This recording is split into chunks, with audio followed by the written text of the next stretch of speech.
Assalamualaikum warahmatullahi wabarakatuh. Sahabat beriman yang dirahmati oleh Allah Subhanahu wa Ta'ala, kisah penghafal Al-Quran yang murtad di akhir hayatnya. Sebuah kisah miris sekaligus memilukan. Seorang tabi'in yang dikenal sebagai penghafal Al-Quran di masanya meninggal dengan tidak membawa imannya.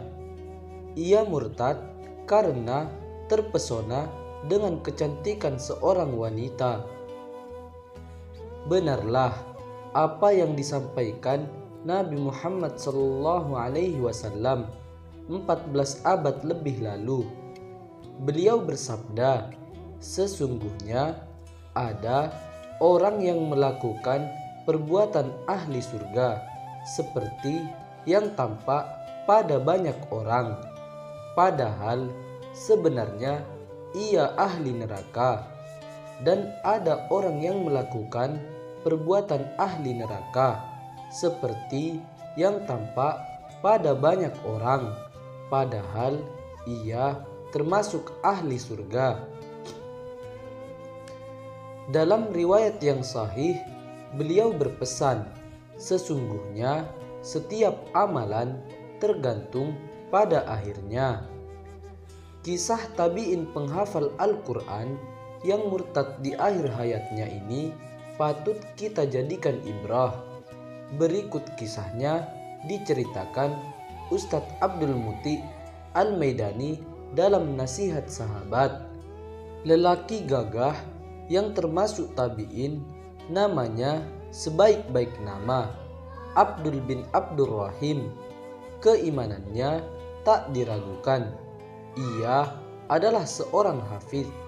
Di medan perang, ia dikenal sangat berani mengayunkan pedangnya, menembus satu demi satu tubuh pasukan Romawi. Selain hafal Al-Quran, ia terkenal akan keilmuannya, kezuhudannya, ibadahnya, puasa Daudnya, serta ketakwaan dan keimanannya. Namun tak dinyana terjadi musibah di akhir hayatnya. Dia mati dengan tidak membawa iman keislamannya, murtad sebagai Nasrani, padahal dahulunya ia hafal semua isi kitabullah. Namun semua hilang, tak tersisa kecuali 2 ayat saja. Ayat apakah itu? Apa yang melatar belakangi dia keluar dari agama Allah? Pedangnya masih berkilat di tengah padang pasir yang gersang. Ia hantarkan pasukan Romawi itu ke neraka dengan pedangnya. Tak disangka pula nantinya dirinya pun dihantar ke neraka oleh seorang wanita Romawi. Tidak dengan pedang, melainkan dengan asmara. Dikisahkan kaum muslimin sedang mengepung kampung Romawi. Tiba-tiba mata Abdah tertuju kepada seorang wanita Romawi di dalam benteng. Kecantikan dan pesona wanita pirang itu begitu dahsyat, mengobrak-abrik relung hatinya. Dia lupa bahwa tak seorang pun dijamin lolos dari su'ul khotimah. Tak tahan, ia pun mengirimkan surat cinta kepada wanita itu. Isinya kurang lebih, "Adinda, bagaimana caranya agar aku bisa sampai ke pangkuanmu?" Perempuan itu menjawab, "Masuklah agama Nasrani, maka aku jadi milikmu." Syahwat telah memenuhi relung hati Abdah sampai-sampai ia melupakan imannya dan Al-Quran yang ada di hatinya. Ia seakan-akan menjadi buta dan tuli. Allah telah mengunci mati, hati dan pendengaran mereka, dan penglihatan mereka ditutup, dan bagi mereka siksa yang amat berat. Astaghfirullah. pesona wanita Romawi itu telah mengubur imannya di dasar samudera. Demi tubuh cantik nan fana itu, ia rela meninggalkan Islam. Abdah pun menikahi perempuan itu di dalam benteng Romawi. Kaum muslimin yang menyaksikan ini sangat terguncang. Bagaimana bisa seorang hafiz yang hatinya dipenuhi Al-Quran meninggalkan Allah? Ketika dibujuk untuk bertobat, ia tak bisa.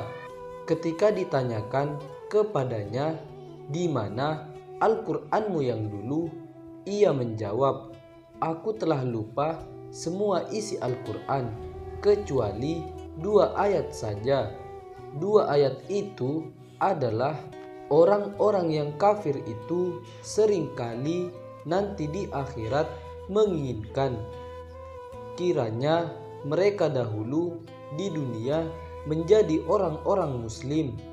Biarkanlah mereka di dunia ini makan dan bersenang-senang dan dilalaikan oleh angan-angan kosong, maka kelak mereka akan mengetahui akibat perbuatan mereka, seolah ayat ini adalah hujjah untuk dirinya.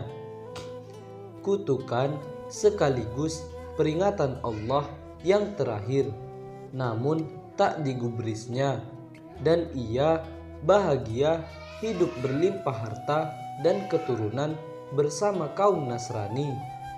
Dalam keadaan seperti itulah akhirnya ajal datang menjemputnya. Ia mati dalam keadaan murtad. Astaghfirullah, seorang hafid dan mujahid saja bisa kehilangan imannya. Bagaimana dengan kita yang kurang amalan ini?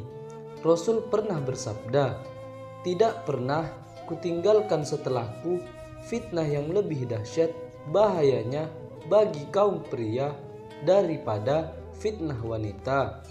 Semoga Allah melindungi kita dari fitnah wanita dan fitnah dunia, serta dihindarkan dari akhir yang buruk.